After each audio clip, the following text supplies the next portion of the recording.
We're back over to you.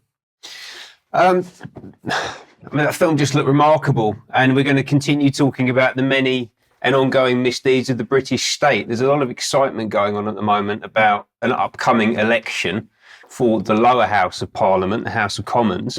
But today we're going to have a look at some of the creatures who occupy the unelected upper house, the House of Lords. We're going to start with Baron Mandelson of Foy and Hartlepool, also known as Peter Mandelson, the Prince of Darkness.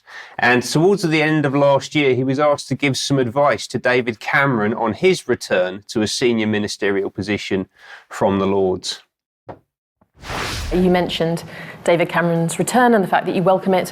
What advice do you have for him on how to be a successful senior minister from the Lords in a surprise return to government? Love them. Love them to bits. Love the Lords. Go there, be open, be warm, be friendly, be congenial, and in return they'll love you back. Not in his case. Love the Lords. So congenial, so smooth. Honestly, British politicians. Well, Mandelson loved the Lords. Who else does Mandelson love? He loves this fella, Jeffrey Epstein. Epstein used to call him Petey, you know, he had a little pet name for Mandelson. Here they are sharing a birthday cake. Epstein, obviously the notorious paedophile, human trafficker, Mossad agent.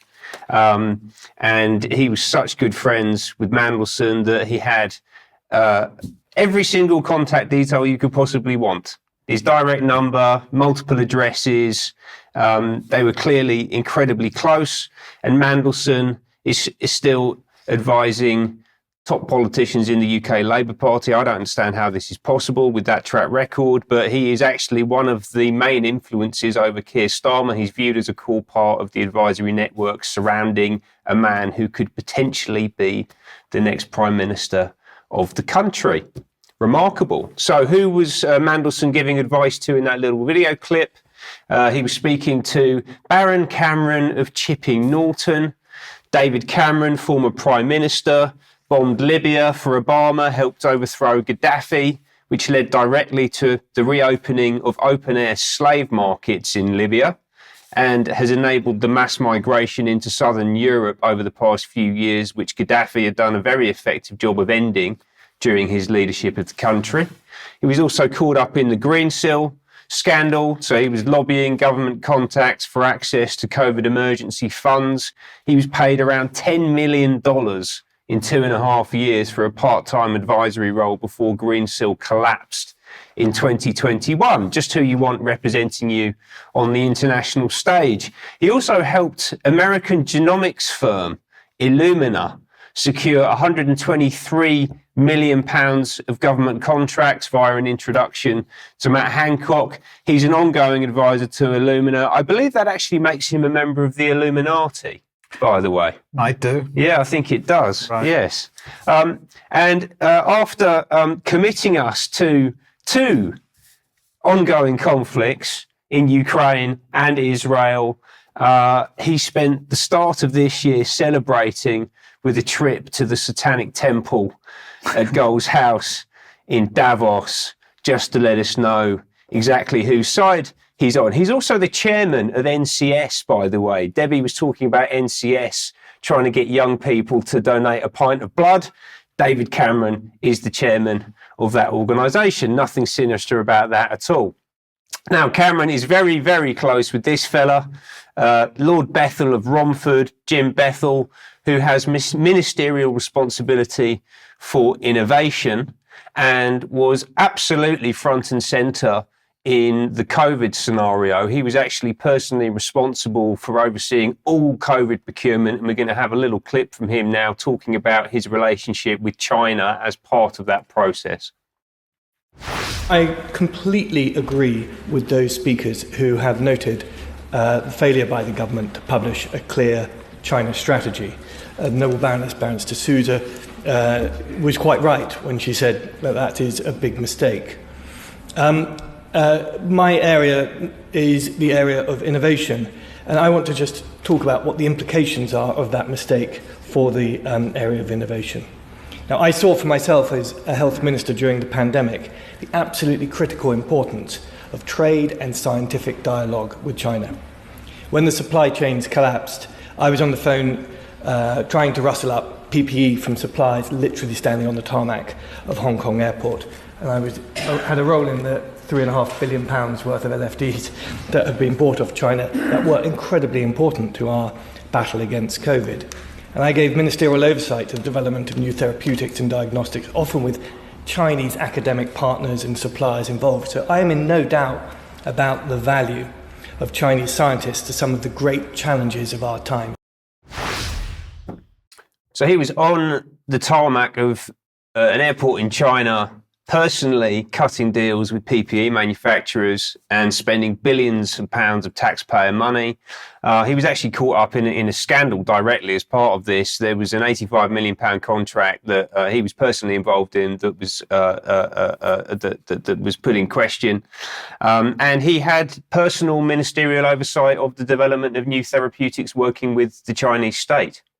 Right? I mean, this guy is absolutely in the thick of everything that we've seen over the past few years. He was also the author of this report, Genome UK, The Future of Healthcare, which basically sets out a vision of a biotechnological industry focused on genetic engineering, manipulation of the human genome, and which would actually make us dependent on technology acquired from Illumina, which is where David Cameron is helping out, and also has very, very deep links into the Israeli technology ecosystem that Vanessa spoke about on the news earlier this week. Now, finally, I want to finish up by talking about this gentleman, Baron Vaizey of Didcot. And we're going to show a short video here of him speaking on a panel about elections, misinformation and democracy at the AI Fringe in November last year. Yeah, we weren't allowed to do a Q&A, but we should have done, shouldn't we? Because everyone wants to get stuck in now. Talk about censorship. OK, what do you want to say about censorship? Talk about the censorship of the Hunter Biden laptop by Twitter Trust and Safety Team in the run-up to the 2020 presidential election. Talk about that. I don't know anything about I have no clue. Who was that, Ben? So that was Baron Vaizey and a lady called Sei Akiwowo. She's a former Labour councillor in Newham and a feminist campaigner type person. And she was also a member of the Twitter Trust and Safety Team in the UK. So both of them just denied knowledge of the existence of the Hunter Biden laptop. By the way, that was me who made that little interjection. If that wasn't clear, I didn't say it, but yeah, I thought I'd take the opportunity to pose a question to the noble Lord while he was sat there in front of me, going on about elections and disinformation and being incredibly disingenuous. Now, Baron Vaizey, if you're listening, just to be clear, this is what I was talking about. Right. So this is Hunter Biden's laptop. It was widely available on the internet in October 2020, 3 years before our little altercation there in King's Cross back in November last year. And it was easily validated by anyone with access to the internet and the stomach to go through the contents. It's absolutely remarkable. And I suggest going to look at the Marco Polo report on the laptop and its contents, which demonstrate a network of corruption into Ukraine and China, straight into the top of US politics. Obviously, Hunter Biden is Joe Biden's son, and further afield. But obviously, Vaizey, we can tell from the way he responded there, and from more recent comments, is a big fan of censorship. He spoke about the Online Safety Act being an important act. This was from a recent statement in the House a couple of weeks ago. He says the Online Safety Act regulates the content of the platforms and gave Ofcom very important powers to regulate them because you don't want that nasty misinformation floating around. He also went on to say that our public broadcasters are important because many of the senior executives that you meet at global media corporations trained at places like the BBC. He actually sees that as a way of projecting soft power, actually probably more like hard power across the world, actually. I mean, this is working with referring to big streaming platforms like Netflix and Disney and Amazon and what have you. And Lord Vaizey, just to finish up, is another one of these remarkable individuals who seems to be an incredibly important high-level political figure, but also has his own radio show on Times Radio that he's very excited about, bringing people through from AKQA, which is owned by WPP, the big communications network, Kurt Geiger, the apparel brand, and apparently sees absolutely no issue with this. And he even had the gall in his speech to big up Times Radio in the House of Lords, which I thought demonstrated a total lack of class on his part. Okay, let's move on. If you like what the UK column does, you would like to support us, please head over to support.ukcolumn.org. All the options for helping us out are there. And we do need your support because it's only through that we can continue doing what we're doing. You could pick something up at the UK column shop, and we'll have a little bit more to say about that in a second. But do share anything you find on the various platforms, especially ukcolumn.org and ukcolumnextracts.co.uk. Now, I'm going to say a massive thank you because something arrived on our doorstep today. Yeah. Let's bring it on screen. Well, Ben was quickly out with his phone to record this.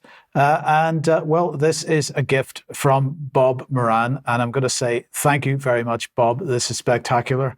Help me out here because I don't know what else to say. I mean, we unwrapped this and two amazing pictures.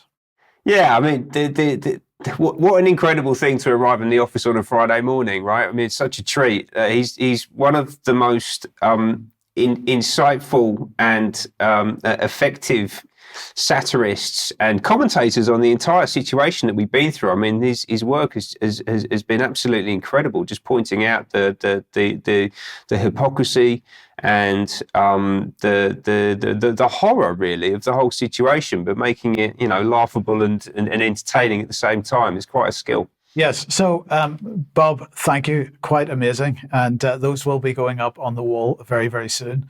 Now, Debbie, let's go back to the UK column shop because we have something available there that's, I suppose, an exclusive. It certainly is. I have to say, just wow, Bob Moran. Every picture tells a story, doesn't it? I mean, that's just amazing. And this too, I mean, we have got a very, very limited number of this book, which thank you so much to the collaboration between everybody at UK Column, Cheryl Granger, and the Daily Clout, who've managed to arrange this. We have a very limited edition now of this Pfizer documents analysis reports. If you were to buy this from America, you would probably wait a while for it to be delivered and you would be paying over £60. But we've got a limited number. Grab them while you can, £25 plus postage and packing. Incredibly valuable, and I've got to pay. Thank you, Debbie. And speaking of Cheryl, she will be joining us in Extra. She certainly will. We will be doing an exclusive post-mortem on the MHRA board meeting, which we both went to, along with quite a number of other people this week, and it was riveting. So to all of our members and subscribers, please join us for that. It's going to be an exclusive. Okay, and finally, your blog is up.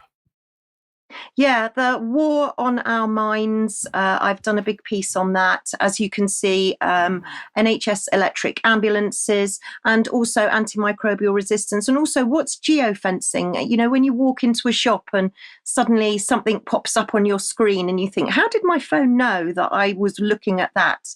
It'll explain in my blog this week. Okay. Thank you, Debbie. And yesterday's interview, of course, on fluoride is up on the UK Column website now, if you would like to go and have a look at that. And then I just want to mention that on the 18th of April, there will be a debate on the floor of the House of Commons now on excess mortality related to COVID-19. So Andrew Bridgen, very pleased about that. I'm very pleased about that. So I encourage everybody to watch it live on the 18th of April. Now, let's just quickly move